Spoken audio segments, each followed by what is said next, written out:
Selamat malam Bapak-Bapak, Ibu-Ibu terkasih dalam Yesus Kristus. Malam hari ini dalam ibadah rumah tangga GPIB Kelapa Gading, kita akan membacakan firman Tuhan yang terambil dari 1 Petrus 4 ayat 1 sampai dengan ke-6 dengan judul Siap Menderita. Sebelumnya Bapak Ibu Saudara-saudara yang kasih, kalau sudah menemukan natsnya, biarkan Alkitab terbuka dan kita masuk di dalam doa. Ya Tuhan, Bapa Sorgawi, malam hari ini kami rindu untuk mendengarkan firman-Mu. Oleh karena itu kami mohon Bapak kiranya mau siapkan hati kami untuk menerima firman Tuhan. Diamkanlah semua suara dalam hati kami kecuali suara Tuhan. Berfirmanlah ya Bapa, karena kami sudah sedia. Terima kasih banyak Bapa di sorga. Dalam nama Tuhan kami Yesus Kristus kami berdoa. Amin. Bapak Ibu Saudara-saudara yang kasih dalam Yesus Kristus, bacaan kita malam hari ini sesuai dengan sabda Bina Umat terambil dari 1 Petrus 4 ayat pertama sampai dengan ke-6 yang menyatakan, jadi karena Kristus telah menderita penderitaan badani, kamu pun harus juga mempersenjatai dirimu dengan pikiran yang demikian. Karena barang siapa telah menderita penderitaan badani, ia telah berhenti berbuat dosa. Supaya waktu yang sisa jangan kamu pergunakan menurut keinginan manusia, tetapi menurut kehendak Allah. Sebab telah cukup banyak waktu kamu pergunakan untuk melakukan kehendak orang-orang yang tidak mengenal Allah. Kamu telah hidup dalam rupa-rupa hawa nafsu, keinginan, kemabukan, pesta pora, perjamuan minum, dan penyembahan berhala yang terlarang. Sebab itu mereka heran bahwa kamu tidak turut mencemplungkan diri bersama-sama mereka di dalam kubangan ketidaksenonohan yang sama, dan mereka memfitnah kamu.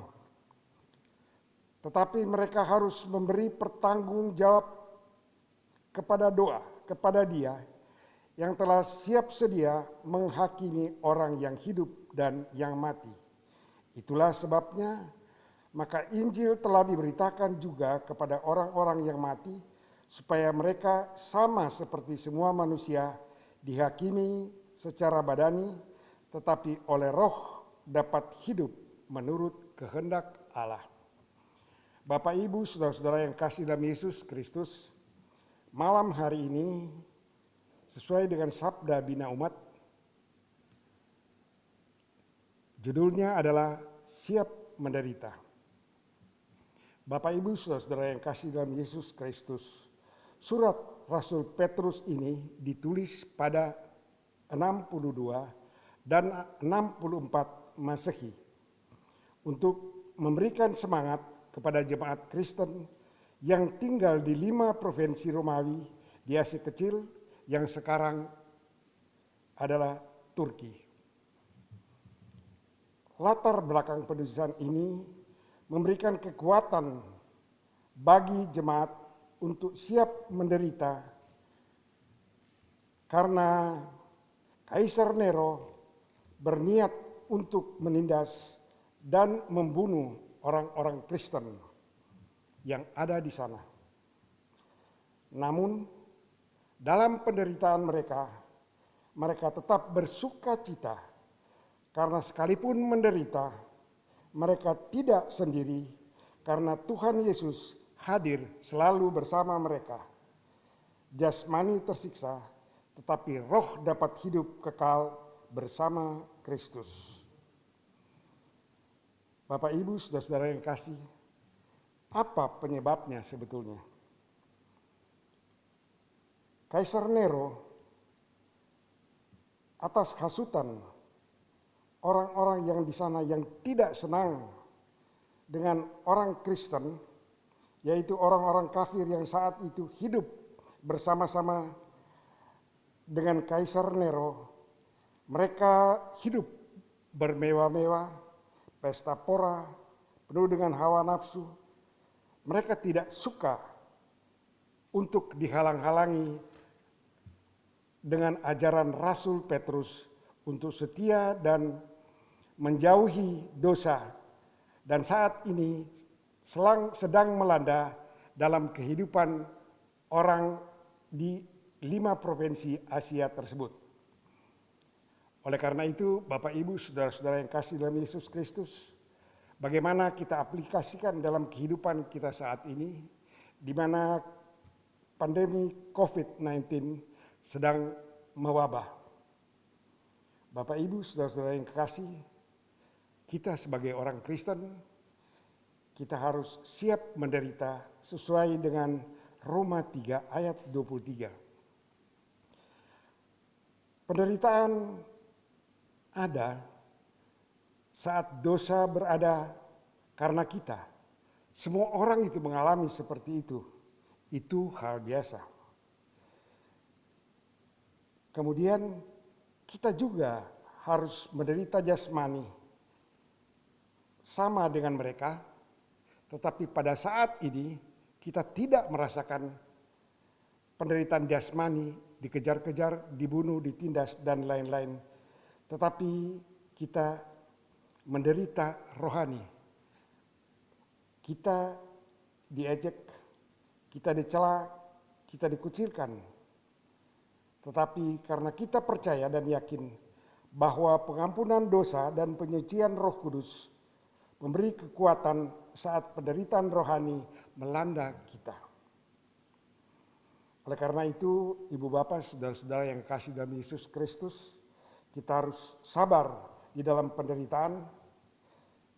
Sesuai dengan Mazmur 40 ayat 2, banyak orang yang kurang sabar pada saat mengalami penderitaan. Mereka banyak membuang waktu, tenaga, dan uang untuk mencari metode penyelesaian cepat, instan maksudnya, saat penderitaan melanda. Banyak juga orang yang tidak menerima apabila mereka menerima penderitaan yang seperti saat ini. Mereka sering menyalahkan orang lain.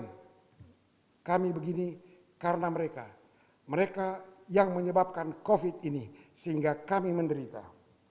Mereka lupa bahwa ada rencana Tuhan di balik ini semua. Oleh karena itu, Bapak Ibu, saudara-saudara yang kasih dalam Yesus Kristus, kita harus sabar dalam penderitaan dan melakukan apa yang kita mampu. Apabila di luar kemampuan kita, kita serahkan kepada Tuhan. Kita juga harus berdoa saat kita mengalami penderitaan. Berdoa terus dan mendekatkan diri dengan Tuhan. Jangan menyalahkan Tuhan saat kita mengalami penderitaan, tetapi kita harus tahu dengan pasti bahwa Allah memiliki rencana yang indah buat kita semua. Kita juga di saat-saat seperti ini harus produktif dalam penderitaan sesuai dengan Filipi 1 ayat yang ke-12. Penderitaan membawa kita pada kesadaran akan kuasa Allah. Penderitaan dapat membawa kita lebih efektif untuk mendekatkan diri dengan Allah. Melihat penderitaan orang lain dapat menciptakan belas kasihan atau empati kita melihat mereka yang menderita. Melalui iman kita yang kuat di dalam menghadapi penderitaan dapat mendorong orang lain untuk menaruh iman dan percaya mereka kepada Tuhan. Bapak, Ibu, saudara-saudara yang kasih dalam Yesus Kristus, kenapa kita harus menderita?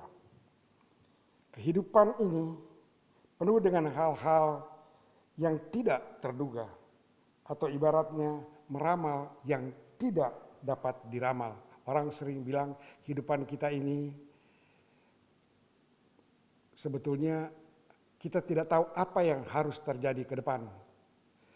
tidak ada yang pasti. Kita tahu dan kita juga diajari bahwa yang pasti itu hanya kepastian itu sendiri. Bapak, Ibu, saudara-saudara yang kasih, jika kita memahami hal ini, maka kita akan sanggup menangani angin ribut dan berbagai masalah dalam kehidupan yang melemahkan kita dari waktu ke waktu.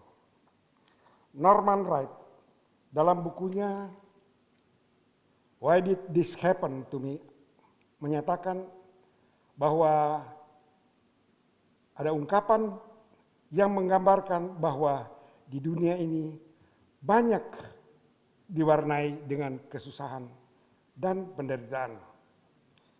Tuhan Yesus juga menyatakan di dalam Yohanes 16 ayat 33 mengatakan bahwa di dalam dunia ini kita akan banyak mengalami penderitaan. Ini berarti bahwa kesusahan, penderitaan adalah bagian dari hidup manusia. Namun kita tidak perlu takut karena ada Yesus Kristus sebagai penjamin hidup kita. Bapak, Ibu, saudara-saudara yang kasih dalam Yesus Kristus, kadang-kadang kalau kita mengalami masalah, kalau tidak ada motivasi, kita lebih banyak diam. Tetapi kalau kita ada jaminan bahwa meskipun ada masalah, kita pasti dapat menyelesaikan masalah itu. Jaminan tersebut adalah jaminan Yesus Kristus. Dan apabila kita percaya kepada Yesus Kristus, maka berkat yang terbesar itu untuk kita orang percaya yakin bahwa Yesus Kristus jaminan kita. Jaminan tersebut supaya kita tidak mudah putus asa dalam menghadapi segala tantangan hidup, kesukaran, dan penderitaan.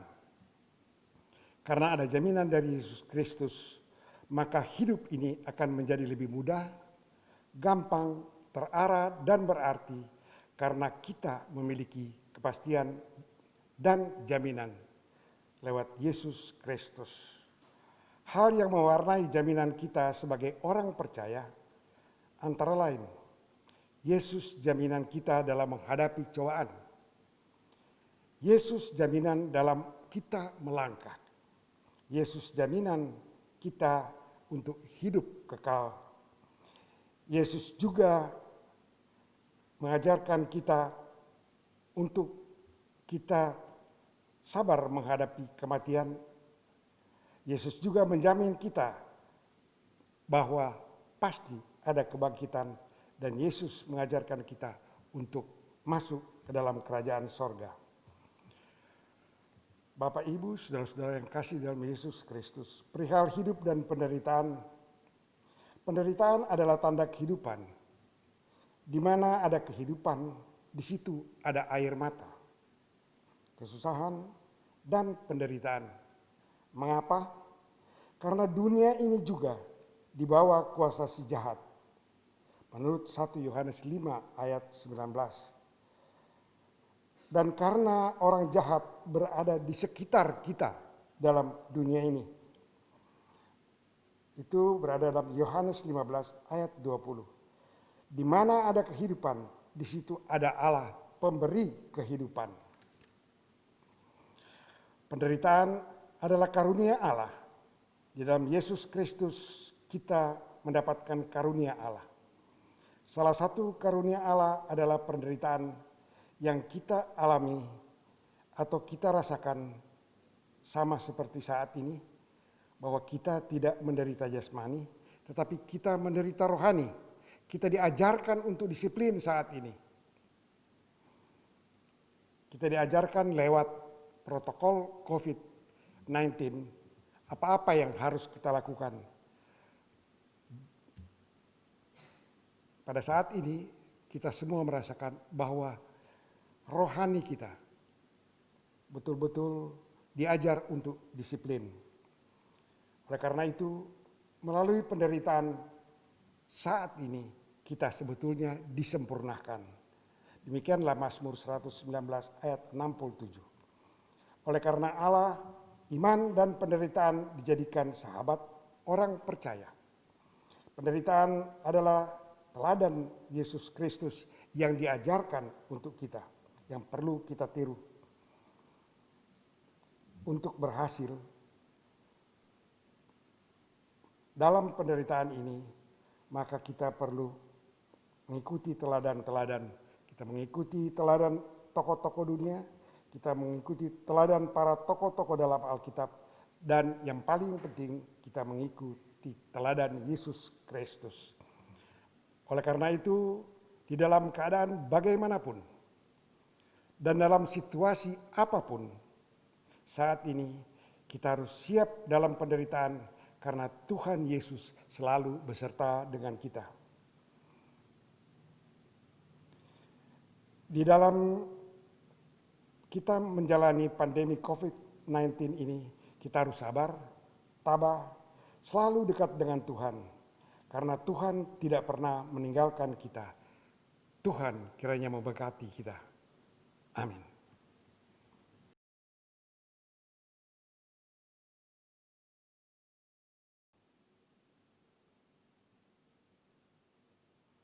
Bapak, Ibu, saudara-saudara yang kasih dalam Yesus Kristus, setelah kita menerima firman Tuhan, mari kita masuk dalam doa syafaat. Ya Tuhan, Bapa kami dalam sorga, Bapa yang maha pengasih dan penyayang, kembali kami datang menghadap tahta-Mu yang kudus, Bapa, setelah kami mendengarkan firman-Mu malam hari ini. Kami yakin dan percaya bahwa firman-Mu itu menjadi kekuatan bagi kami di saat ini, terutama dalam kami mengalami dan menjalankan peraturan akibat dari pandemi COVID-19 ini yang sangat mengganggu aktivitas kami. Kami yakin dan percaya bahwa lewat tuntunan kasih-Mu ada maksud Tuhan untuk COVID-19 ini bagi kami umat manusia. Bapa Surgawi, oleh karena itu malam hari ini kami berdoa untuk gereja-Mu yang saat ini juga kami boleh merasakan bahwa kami tidak beribadah di gereja, tetapi kami beribadah di rumah. Gereja adalah merupakan perkumpulan orang-orang percaya kepadamu, karena COVID-19 ini kami lebih banyak berada di rumah dan gereja-Mu lebih banyak, sehingga kami betul-betul dapat merasakan jamahan tangan kasih Tuhan. Meskipun kami tidak bertemu bagi sesama kami, tetapi iman percaya kami selalu mengingatkan kami bahwa Tuhan tidak pernah meninggalkan kami. Saat ini kami merasa terganggu. Saat ini kami juga menderita karena akibat dari COVID-19 ini. Banyak saudara-saudara kami yang di PHK. Banyak saudara-saudara kami yang tidak mempunyai penghasilan. Banyak saudara-saudara kami yang betul-betul merasakan kepapahan akibat dari COVID-19 ini. Tetapi tolong Bapak ajari kami, untuk kami boleh mengerti bahwa penderitaan ini ada maksud Tuhan di balik ini untuk kami umat manusia, terutama umat Kristiani, umat kesayangan-Mu. Bapa di sorga, kami berdoa juga untuk jemaat GPIB Kelapa Gading. Kiranya Engkau menyertai kami semua. Kami berdoa untuk saudara-saudara kami yang bersuka cita karena hari ulang tahun kelahiran. Kiranya Engkau mau jamah dan berkati mereka, agar mereka betul-betul dapat merasakan kasih karunia dari Tuhan kami Yesus Kristus. Kami berdoa juga untuk saudara-saudara kami yang berulang tahun perkawinan. Tuhan kiranya memberkati mereka, berkati keluarga mereka. Bapa, kami berdoa juga untuk jemaat-Mu yang sakit, baik di rumah sakit maupun di rumah akibat dari COVID-19 dan bukan akibat COVID-19. Kiranya Engkau menjamah mereka. Kami yakin dan percaya bahwa kuasa kasih Tuhan akan menyembuhkan mereka, menyertai mereka, menjaga dan melindungi mereka dan keluarga mereka. Kami berdoa untuk pemerintah kami yang saat ini sedang berupaya untuk menangani COVID-19 ini. Kiranya Engkau mau berkati mereka, baik dari Bapak Presiden maupun para menteri dan pemerintah tingkat terendah, yaitu para lurah dimanapun mereka berada. Tuhan kiranya memberikan akal kebijaksanaan agar pelaksanaan mereka dalam membantu masyarakat yang mengalami penderitaan akibat dari COVID-19 ini, Tuhan kiranya memberkati mereka. Kami berdoa juga untuk majelis sinode di dalam pelayanan mereka. Tuhan kiranya selalu menyertai mereka di dalam pelayanan dan kesaksian mereka. Kami berdoa juga untuk KNJ kami, Bapak Pendeta Simon Hans Raprap. Tuhan kiranya memberkati dia dalam pelayanannya. Tuhan kiranya memberkati keluarganya. Tuhan memberkati anak-anaknya di dalam menuntut ilmu dan di dalam menjalankan karir mereka. Tuhan kiranya menyertai mereka. Kami berdoa juga untuk pendeta-pendeta domisili, Pendeta Hendrik Lokra, Pendeta Willy Setiadi Manuputi. Tuhan kiranya memberkati mereka dan memberkati pelayanan mereka serta memberkati keluarga mereka. Kami juga berdoa untuk para presbiter di dalam pelayanannya. Tuhan kiranya memberkati mereka. Kami juga berdoa untuk jemaat-Mu dimanapun mereka berada. Tuhan kiranya menyertai mereka. Demikian pula dengan pegawai kami, mulai dari kostor, driver, pegawai-pegawai yang mengurus administrasi. Tuhan kiranya berkati mereka. Demikian pula dengan unit-unit misionaris di GPIB Kelapa Gading. Tuhan kiranya berkati mereka. Bapa di sorga, inilah permohonan kami. Kiranya Engkau menyertai kami terus. Dan dalam Yesus Kristus yang telah mengajarkan kami berdoa, kami mengucap syukur kepada Bapa di sorga. Doa yang sudah diajarkan Yesus Kristus buat kami. Doa Bapa kami. Bapa kami dalam sorga, dikuduskanlah namamu, datanglah kerajaanmu, jadilah kehendak-Mu di bumi seperti di sorga. Berikanlah kami pada hari ini makanan kami yang secukupnya, dan ampunilah kami akan segala kesalahan kami, seperti kami sudah mengampuni orang yang bersalah pada kami. Dan jangan membawa kami ke dalam percobaan, tetapi lepaskanlah kami daripada yang jahat. Karena Engkaulah yang punya kerajaan dan kuasa dan kemuliaan sampai selama-lamanya. Amin.